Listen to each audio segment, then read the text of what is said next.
Good morning and welcome to the Unitarian Universalist Church of Brunswick. My name is David Kew and I am Vice Chair of our Board of Trustees. I have one announcement this morning regarding our annual meeting. The annual congregational meeting is scheduled for Sunday, June 7th at 11:30 a.m. This meeting is scheduled as an online Zoom conference, and we do realize that not all members have access to Zoom. In order to ensure that all members have an opportunity to vote, written materials are being provided prior to the meeting, and there will be 3 different ways to vote after the meeting is over. Members will receive a packet of information in the mail describing this process. Charlie Evans read the warrant for the meeting last week, and I will read it again now. The Unitarian Universalist Church of Brunswick hereby notifies all current members to attend a congregational meeting to be held online via Zoom conference on the 7th of June, 2020 at 11:30 a.m. to consider and act on the following articles. 1. To approve the minutes of the annual congregational meeting of June 9th, 2019. And 2. To approve the board's recommended budget for fiscal year 2020-21. And 3. To receive the nominating committee's report and elect trustees for open seats, church officers, moderator, and nominating committee for 2020 to 2021. And 4. To approve the board's recommendation that Reverend Sylvia Stocker be granted Minister Emerita status upon her retirement. And 5. To consider any other business as appropriate and agreed to by the assembled congregations. This notice will be posted in the weekly newsletter for this week at UUCB for 2 weeks prior to the meeting, and the warrant will be read as part of a virtual service for 2 Sundays prior to the meeting, this being the second reading. Again, welcome to the Unitarian Universalist Church of Brunswick.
This service is brought to you by the Working for Justice Steering Group. The theme of the service is transformation, which has been the touchstone of the steering group's work since its founding more than 10 years ago. Some of you will remember that summer of 2010 when we began the process of forming a new UUCB social justice group. That process, a series of meetings, was facilitated by Sylvia, Cathy Cyrus, and Bill Clark. Out of that process emerged the aim that any social justice efforts should be transformative, nourishing the giver as well as the receiver. It should not be combative, blaming anyone, those people.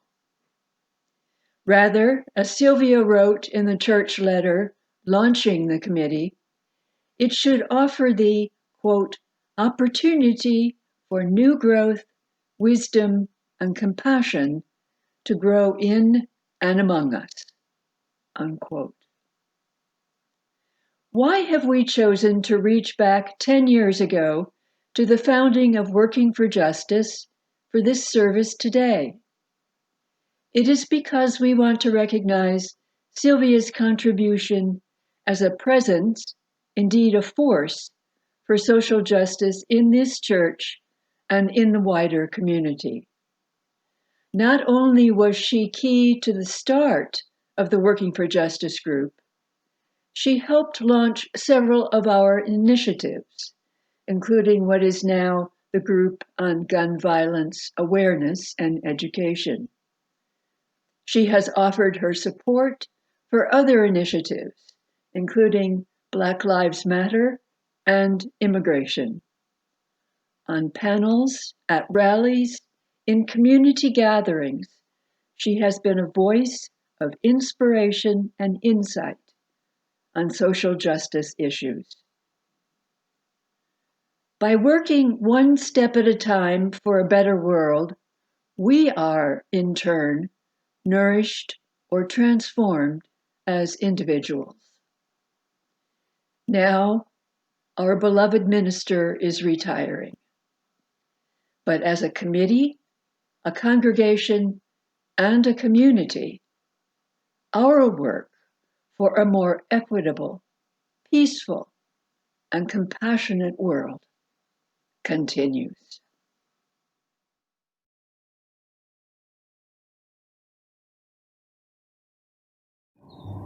Good morning. Today we're talking about transformation, so our Time for All Ages story is about transformation, and the story is called Maybe Something Beautiful, How Art Transformed a Neighborhood, written by F. Isabel Campoy and Teresa Howell, and illustrated by Rafael Lopez. I hope you enjoy.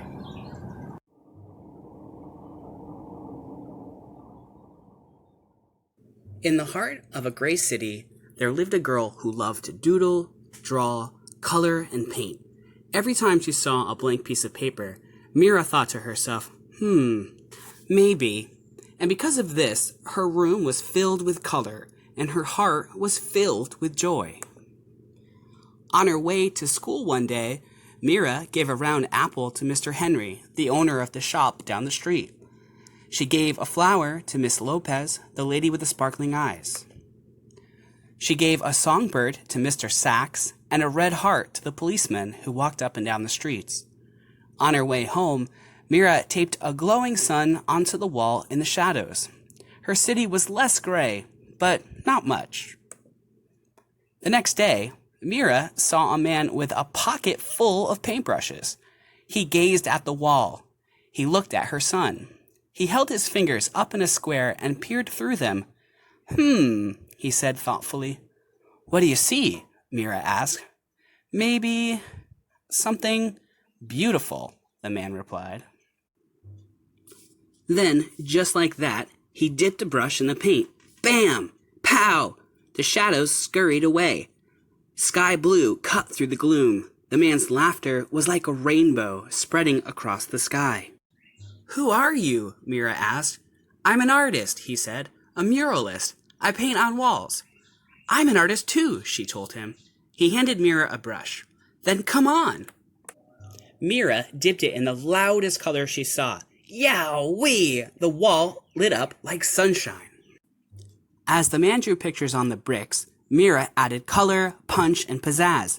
Soon, Mr. Sachs joined in. Then came others. Everyone painted to the rhythm. Salsa, merengue, bebop. Even Mira's mama painted and danced the cha-cha-cha. The whole neighborhood became a giant block party until the policeman walked up. Excuse me, he said. The music stopped. Mira put her brush down. They were surely in trouble. The officer cleared his throat, then paused. May I paint with you? He asked. So Mira handed him a paintbrush, and the music started again. Teachers and papas jumped in, babies too. Mira and the man handed out brush after brush. Color spread to the streets. So did joy. Wherever Mira and the man went, Art followed like the string of a kite. After they colored the walls, they painted utility boxes and benches. They decorated sidewalks with poetry and shine, and everyone danced. Together, they created something more beautiful than they had ever imagined. When their clothes were all splattered with a million colors, everyone sat down to rest, except the muralist. His eyes sparkled. "You, my friends, are all artists," he told them. "The world is your canvas." He smiled wide, then pulled everything together in big, sweeping motions. His paintbrush was like a magic wand. When he was finished, Mira added one more bird way up in the sky. Maybe, she thought, just maybe.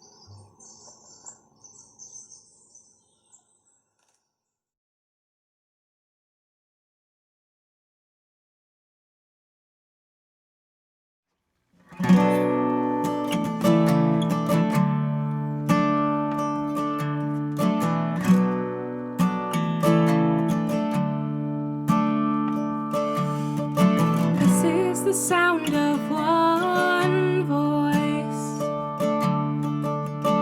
one spirit, one voice, the sound of one who makes a choice. This is the sound of one voice. This is the sound of one voice.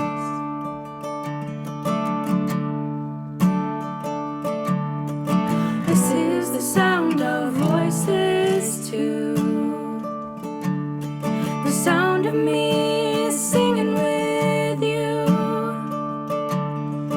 helping each other to make it through. This is the sound of voices too. This is the sound of voices too.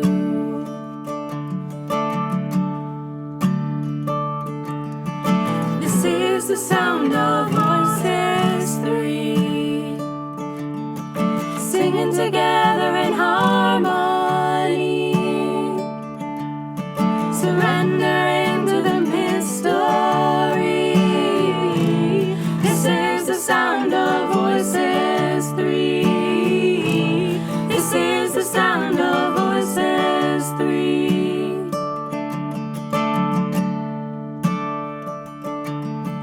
This is the sound of all of us, singing with love and the will to trust.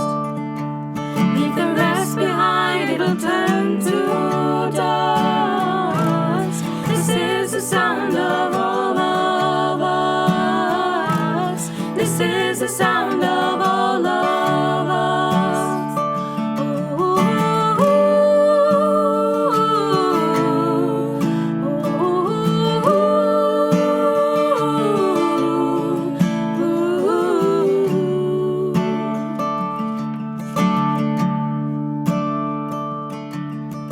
This is the sound of one voice,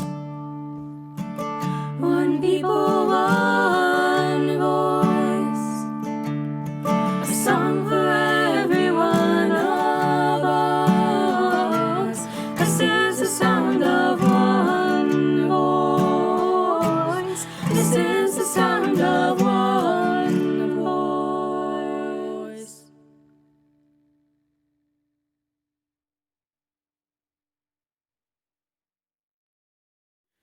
Good morning, fellow UUCBers. One of the main tasks of the Working for Justice Steering Group is organizing the Charities with Soul program each May for the following year. Although this takes less effort and creativity than many other projects, it does encompass our major means of financial generosity. Charities with Soul began in 2004 with the inspiration and guidance of Grace Lewis McLaren, then chairperson of the board of directors. Several church members attended an inspiring workshop given by Michael Doral of the Commonwealth Consulting Group. He then gave a sermon at UUCB in February 2004 encouraging a, quote, climate of generosity based upon outside mission. Studies of such congregations showed new energies when compared to those who continued to focus on in-house use of revenue. Subsequently, several charities received one Sunday a month contributions from our church in 2004. Later, Working for Justice Steering Group adopted 6 legacy charities to be beneficiaries each year, with a 7th added in 2017. Nominations for the remaining 5 charities each year come from the congregation in April, with voting in May. Several years ago, our sharing plan changed to 50% of the cash contributions collected each Sunday, except that on 5th Sundays of any of the months, the contributions are split with the minister's discretionary fund, from which Sylvia helps local people in need. Enough of history and mechanics. Why do we do any of this? Many churches take collections primarily for their personal use, with ministers encouraging parishioners to help suffering people on their own. I'm certain Sylvia could deliver a scathing fire and brimstone sermon, damning each of us to burn through eternity if we didn't comply with such advice. But this wouldn't go over so well at UUCB, and it certainly wouldn't serve our mission statement, which the Charities with Soul program was modeled to support. Working together, and in this case giving together, fosters our mission of being a spiritual community. Charities with Soul demonstrates that we welcome all people by its diversity of charities. Nurturing one another doesn't just refer to other parishioners, but all the people on earth. And working for justice is the foundation of all our charities. Through Charities with Soul, we learn about our local and state agencies that share our values. We connect with other dedicated people who are striving for the same goals. These charities provide opportunities for each of us to contribute our helping hands as well as dollars in the transition to a better world and transformation to a better self. In our Judeo-Christian heritage, there are many passages of Scripture urging people to aid the needy, share with the poor, help the oppressed. Deuteronomy chapter 15, verses 10 and 11. Give liberally and be ungrudging when you do so, for on this account the Lord your God will bless you in all your work and in all that you undertake. Since there will never cease to be some in need on earth, I command you, open your hand to the poor and needy neighbor in your land. Leviticus chapter 19, verses 33-34. When an alien resides with you in your land, you shall not oppress the alien. The alien who resides with you shall be to you as the citizen. You shall love the alien as yourself, for you were aliens in the land of Egypt. I am the Lord your God. In the Gospel of Luke, John the Baptist answers crowds of followers who ask him how to live righteously. Luke 3, verses 10 and 11. And the crowds asked him, "What then should we do?" In reply, he said to them, "Whoever has 2 coats must share with anyone who has none, and whoever has food must do likewise." For those of you following the New Age movement, leader Deepak Chopra states, quote, "The universe operates through dynamic exchange. Giving and receiving are different aspects of the same flow of energy in the universe. In our willingness to give that which we seek, we keep the abundance of the universe circulating in our lives. The last portion of our mission statement, to care for the earth, has not recently been supported through the Charities with Soul program. Several charities that limit human encroachment on the natural world or provide habitat for wild creatures were nominated in the selection process, but none garnered enough votes to become a beneficiary in the current or upcoming fiscal years. These closing thoughts as to why the natural world is so important come from the Native American history. In 1854, Chief Seattle said, "Humankind has not woven the web of life. We are but one thread within it. Whatever we do to the web, we do to ourselves. All things are bound together. All things connect."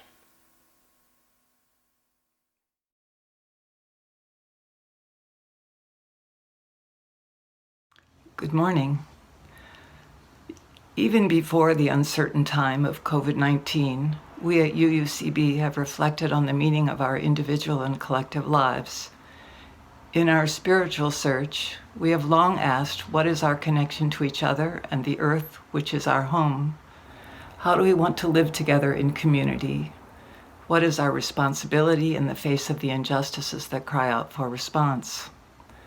It was Sylvia who reminded us when our congregation asked these questions in relationship to our work for justice, that we are a church and not a social justice organization operating outside of a spiritual community. It was she who guided us to ask how our congregation's work for justice could enhance our spiritual search, could transform our lives as we also worked for change in the community. As working for justice focuses on issues of immigrant justice and Indigenous awareness, we see a history of unspeakable violence, misunderstanding, and broken trust that continues to this day. Denial, cultural distortion, and miseducation contribute to ignorance, fear, and prejudice that poison our community consciousness. Human lives are in the balance as we also risk losing the vitality of cultural diversity and wisdom that could enrich our communities and help to heal our planet. Where is the possibility of transformation to be found, personal or in the community, in the face of these daunting realities? How do we continue to keep our eyes and hearts open to the toll of these injustices on human life and the health of the earth without succumbing to cynicism and hopelessness? From within our spiritual community, we ask, is it possible to transform despair and anger into action shaped by compassion and love? Such a question demands more than a simple response. But I believe we move towards an answer in turning to the people with whom we work, those working for change and those currently in need. As we reach out across all the hard truths and dissonances that push us apart, there is something life-changing in our coming together, in the sharing of human experience and connection. Wisdom and generosity are waiting within every relationship and offer us the opportunity to come to social justice work with compassion and gratitude.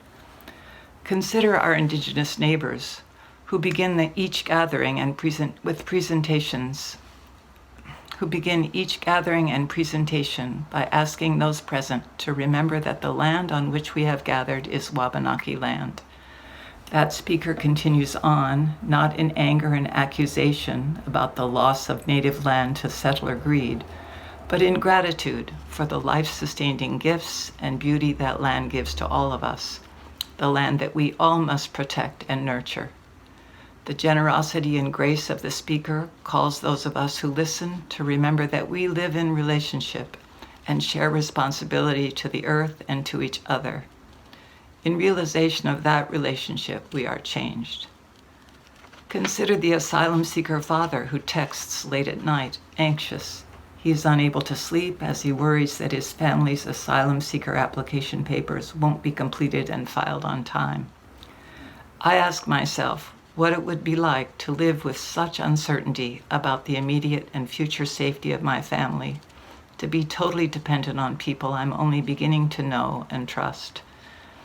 My own life is changed as I take in this man's gentle courage.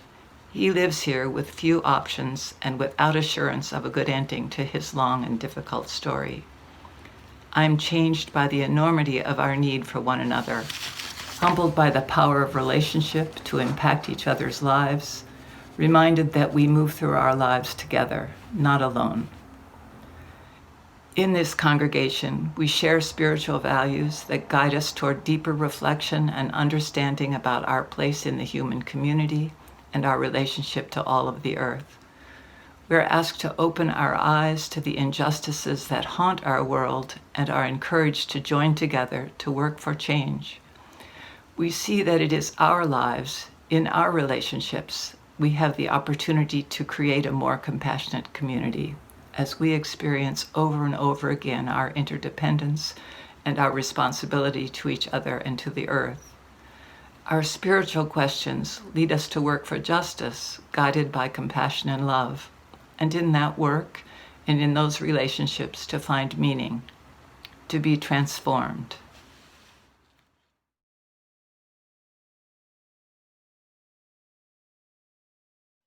I am grateful to be a member of the Working for Justice Steering Group. This morning I speak to you about the precious gift of life, the will to live, and the sadness of loss of life to gun violence. My own spiritual beliefs have been pieced together from many traditions. I honestly can't remember them all. I only know that each glimpse into spirituality has influenced my life. I do believe that we come to the planet at this time, from wherever we come from. And as Clarissa Pinkola Estes says, we were made for these times. We are needed. That is all we can know. Ours is not the task of fixing the entire world all at once, but of stretching out to mend the part that is within our reach. One of the most calming and powerful actions you can do to intervene in a stormy world is to stand up and show your soul. Thoughts to ponder today were from Albert Schweitzer and his ethic on reverence for life and the will to live. He says, when we become aware of the fact that all life possesses the same desire and right to live as we have, we then realize that we should do everything within our power to assist and enhance all life everywhere. We have the power to transform the world and make it a better place. And in so doing, we are also transformed. We embrace a moral necessity to end senseless killing. In the Working for Justice group, there is an opportunity to live out our values while working on initiatives where we can make a difference and create a better society. UUs affirm the inherent worth and dignity of each person. My experience of gun violence occurred when I was a young teen living in rural Maine. I went out into the woods with a boyfriend who was going to hunt. Unfortunately, that day, it was a squirrel. Shot it and then placed it in my arms. And I felt the animal die. It left a grief in me that I carry with me always. Perhaps that is why Schweitzer's ethic of reverence for life speaks so deeply to me. Some years ago, when I returned to UUCB after a time away, I learned that Reverend Sylvia and others from Working for Justice had started a group to research gun violence and prevention. We began to hold a vigil each year in December, honoring those who died at Sandy Hook Elementary School in 2012, and we continue to do that to this day.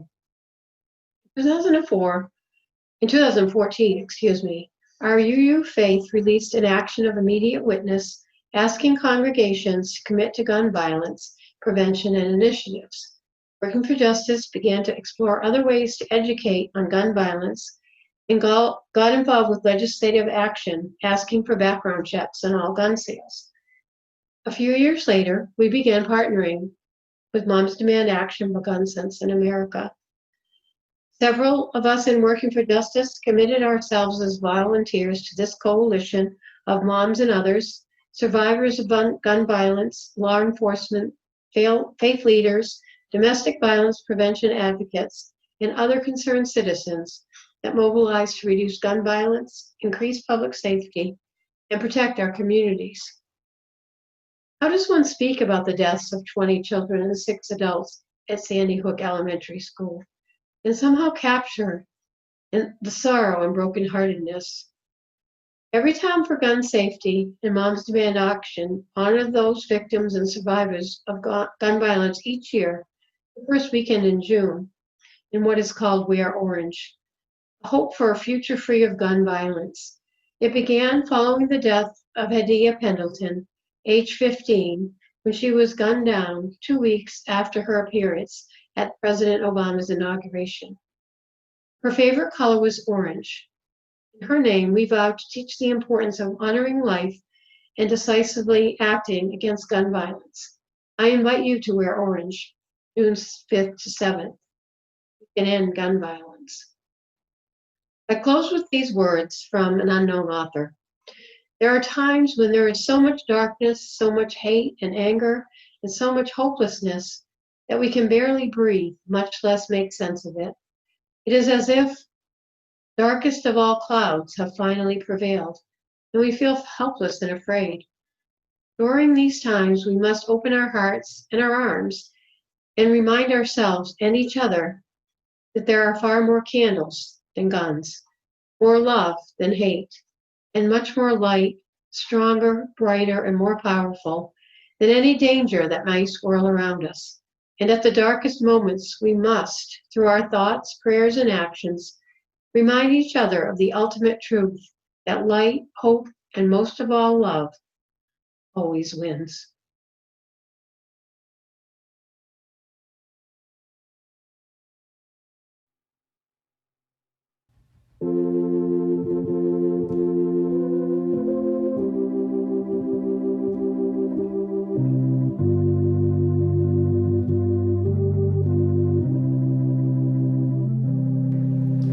Soft as the voice of an angel,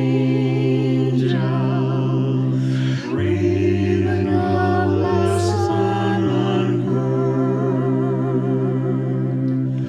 Hope with a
Given the leadership and the opportunity to speak to the injustices we see in our society, we cannot say that we have no way of responding in moral and compassionate action. This community holds out to us opportunities to go beyond skimming over the surface of our lives, to be part of the transformation of our world into what Martin Luther King called the beloved community. We simply have to open our eyes and hearts to these opportunities that are and will continue to be an integral part of our church.